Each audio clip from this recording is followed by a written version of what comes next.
It's such a honor and a privilege to be back in this meeting doing a share. It's been, I think, about 3 or 4 years since I did a main share. So yeah, so this meetings is my home meeting, if there is such a thing for me. And it's been a godsend for me, really. I'll start my 15 minutes, my experience, strength, and hope. So I'm Alexander. I'm a compulsive eater. Um, my story is probably like many, a relatively dysfunctional family in the 1970s, lots of shouting in the family, but lots of fun, lots of lack of boundaries. Yeah, never really knowing a fixed day of the week, just sort of driving around in a car without seatbelts on, and the dog and the grandma and everyone just um, up to no good somehow, it felt like sometimes. But I I come from a family, I think, of feeders. Food's always been central to our lives. My mother was a hotelier. My father had been a farmer until he left us. My sister's a chef. My brother's a butcher, and I started doing something else and then came back to food as a chef in my 30s. And yeah, I never considered myself an overeater. I always thought that I just ate too much and had no willpower. The family were on a successive diets, the F plan, the Weight Watchers, Slimming World, all of it. And lots of successive, did well, lost a couple of stone, then put it all back on again. My situation was just a lot of internalized shame as a teenager, and it never really, it felt like I always should be doing it, but I never really got anywhere with it. And whatever I lost, I'd put on again. And that was really sort of my life. I never really considered what my life would be like if I got back down to a weight which I thought would be healthy. Um, I got to a total, I think my highest weight is probably about 130 kilos, which must be 20 something stone. I've let go of a lot of weight over the last year, and I now am as light as I was when I was a teenager at school, and then I thought I was fat. So go figure. Madness. So I would say that food, when I look back now, having been in program for the last 4 or 5 years, I recognize that the food was a constant. It was a constant friend. My mum and dad got divorced when I was 3, and I remember thinking I'd retreat into snacks after school, and I'd have like some cheese and a little trifle from Marks and Spencer's, and a sandwich, and probably a piece of cake or a cream tea, and this would go on and on and on. And I never really thought of it as compulsive eating. I just thought, oh, well, I just, had access to food in a hotel. And I thought everybody kind of ate like that. And it was only when I went to other people's houses, I used to feel deprived that I wouldn't be able to have what I wanted when I wanted. Um, and I realized now there was the beginnings of that kind of time when you take some food with you and hide some sweets in a bag or have them just in case you didn't get what you wanted, and you'd have that in the suitcase for later. You may not touch it, you may not, but you always had to have something just in case. And this kind of went on. I'd have periods of dieting, periods of not. I did low keto, the whole shooting match. Tried to do more sport, and the end result was always I'd put back on the weight that I'd lost and then some more. I never thought it was a spiritual solution or even a psychological one. I just thought I just need to have better willpower and just knuckle down, do more exercise. Failing to be able to do that, I try to sort of get body positive, which I think does help, and I think it's important. But it didn't really give me a fixed idea of seeing myself kind of just through body positive image, feeling less shame around food. So let's crack on, I suppose, to just before lockdown. I remember I was living in Brussels and I saw an advert for OA in some classifieds magazine for expats. And I thought, Overeaters Anonymous, that sounds like me. But I thought, I'm not going to that meeting. That's going to be full of sort of, no offense if there are any large suburban American women in the audience here, but I just didn't think it would be me. I thought it would be lots of people just eating loads and sort of extremely overweight, kind of people who have to go to a weigh bridge rather than stand on a normal pair of scales or whatever. And I just thought it's not going to be for me. Yeah, And so I never first 10 went. minutes. Thank you so much. Um, so I just sort of put it on the back burner. And then remember speaking to a good friend of mine who worked with me, who was a waiter for us in a catering company I had. And she was a dancer. And for all sorts of other reasons around her body dysmorphia. And she said to me, I am a bulimic and I'm going to OA. And I was like, oh, I've heard of that. And we one night we were drinking and other things and just talking all night long. And I was like, right, maybe I've got to get onto that.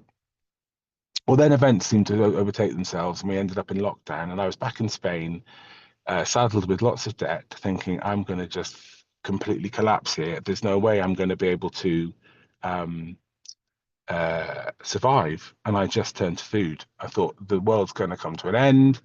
I used to just go down to the local grocery shop and buy sweets and horrible ultra processed foods, crisps, the whole lot, and literally sit them in my car, eat them, and then come home with something that I'd bought and having hidden the food that I had eaten and just felt shameful. Um, and then Sarah, this friend of mine, said to me, you can do it. It's easy. It's just like giving up smoking. You can just become abstinent. And I thought, oh my God, there's no way I'm going to be able to give up these things. But anyway, lo and behold, I went to a meeting. I met my first sponsor, and it was amazing. I'd done some sort of fast-tracked enlightenment on a course about 10 years ago, and I knew how to get to a sense of nirvana and complete meditative joy in the present. And it was that kind of feeling I was seeking through a connection with God. And I knew that there were many portals to get to that kind of level of sort of peace. And once you've got to that kind of level of peace, I was like, well, I want it again. It was sort of like, I didn't want to lose it. And so I used some techniques that I'd learned through that um, to get to a sense of the kind of pink cloud of the beginner. And I was absolutely enthralled with the program. And looking back now, 5 years later, of course, it was easy because there was a whole euphoria around the whole lockdown. It was all new and we were all, on Zoom. And this meeting grew from about 20 people in Glasgow to, a worldwide meeting of over 100 and something plus people. And I became quite instrumental in the growing of that group and chairing lots of the meetings. And I chaired the group, the intergroup with them, group conferences and things like that for a good few months. And it was amazing to throw yourself completely into the program. And I did the steps as quickly as possible because I sort of thought I have to do the steps as quickly as possible because then I will belong and then I will have, some kudos and then I can help more people. And it was all very external, my relationship with the program. It was all about validation of me being someone who's achieving something. And I took myself off the scales. My abstinence was not to eat basically junk food, most forms of sugar, uh, and I'd lost some weight. I certainly felt a lot better, and I felt a lot more body positive, and I think that made a huge difference to the way I felt around food. And so I carried on. I had lots of sponsees. It became quite overwhelming, but it was my only thing I had that was fixed and helpful in my life at the time. So it worked for a good couple of years.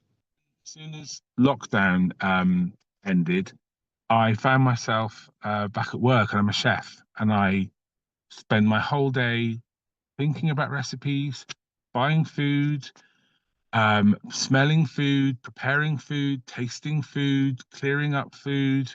It's non-stop. It's just never ever ceases, and it's exhausting. And even in my spare time, I'm thinking about food, and it is as I say, it's exhausting.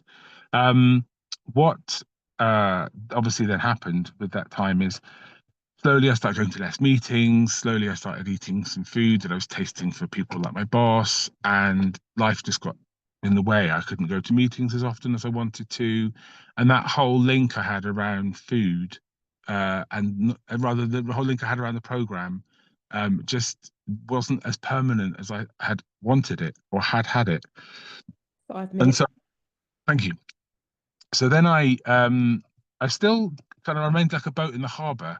Um, I never stopped talking to my OA fellows. I'd made some very good friends, but I think a lot of the people, it's almost like you're only really going to have connection with fellows if you're in fellowship, and they might try and get you to come to meetings, but there were some that I would be friends with without being in fellowship. But it's become clear to me afterwards that those relationships that we have here are require us to um, lubricate them between us, and that means you've got to be involved in doing the right thing. And I suppose maybe you feel a bit of shame if you're not in the program actively doing meetings and are being abstinent or trying to be abstinent. But anyway, I never let go.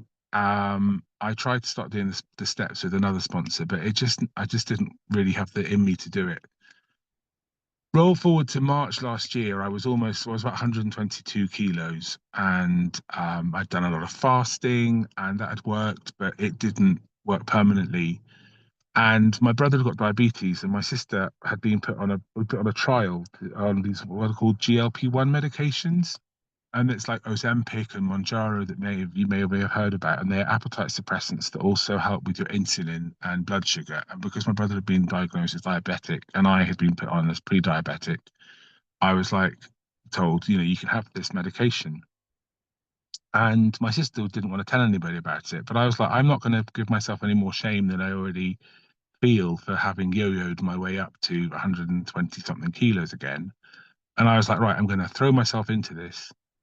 But not only that, I didn't want to be a dry drunk. So I used the opportunity to look at a sort of four-pronged approach to getting to a healthy weight again and letting go of weight. And I've lost 27 kilos, no, 26 kilos in the last 10 months. And it's not a magic pill, this injection that you take. But what it's done is it gave me the motivation to get into program again. I was seeing action with my results, which led me to be able to do all the things that this program's really not about food, it's about life. And so I found a sponsor I'd always admired. And I asked her after a few months of picking up the courage to ask her, would you be my sponsor? And she, thank God, said she would. And it's been the biggest turnaround in my life. Um, she's very funny, she's very enigmatic, very wise, and doesn't always say a lot, but what she does say is just always on the nose, brilliant.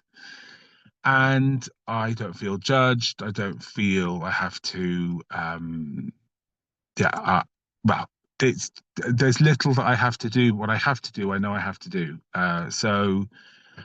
The first thing she said I had to do was two outreach calls a day with complete randoms in the outreach groups, and I thought I'm not doing that. I just speak to my chums that I know in OA, and of course you never really get down to straight to the point with that. And the thing is, this has been a massive game changer. I uh, have a new job, and I work for a woman who is in her 90s, who's in AA for 50 years. And she also prioritizes that I have time to go to meetings. The one I'm working with her when she lives in Greece half the time of the year, she makes sure I can go to early birds. I don't start work till 10 o'clock in the morning, which is great. So, and she'll say to me, "Did you have a nice meeting this morning?" And it's brilliant. And we talk about different aspects of step tens and our whole relationship around anything that I need to make amends for or she does. We talk about it at work, and that has its positives and its negatives, I suppose. But yeah. So I'm very blessed with the working environment I have. But it's my sponsor, and I've refound a new way of doing my abstinence because I'm a chef. I find it hard to have any red food specifically, and my medication has kind of detached me from my food obsession, but it has bitten me on the nose lately. I'll get onto that briefly. Oh, I've only got 30 seconds. So it's really to say, for me, this has been a four-pronged approach. It's fully about the spiritual relationship I have with my higher power, but it's also that I'm taking medication, I'm combining it with physical exercise and a nutritional plan, which is all about a certain nutritional score I have to follow each week. And that, both reporting my food every day has enabled me to let go of all this weight. And it's the program. It's just the program for life. And this is just the best thing that's ever happened to me. I wish I had more time to talk, but I don't. I thought would have loads, but there we go. It's all gone. I hope the people there may have found something I've said useful. I'll put my contact details in the chat, and I would very much welcome anyone to get in touch if they think anything I've said has touched them and could be helpful. So thank you so much for letting me share.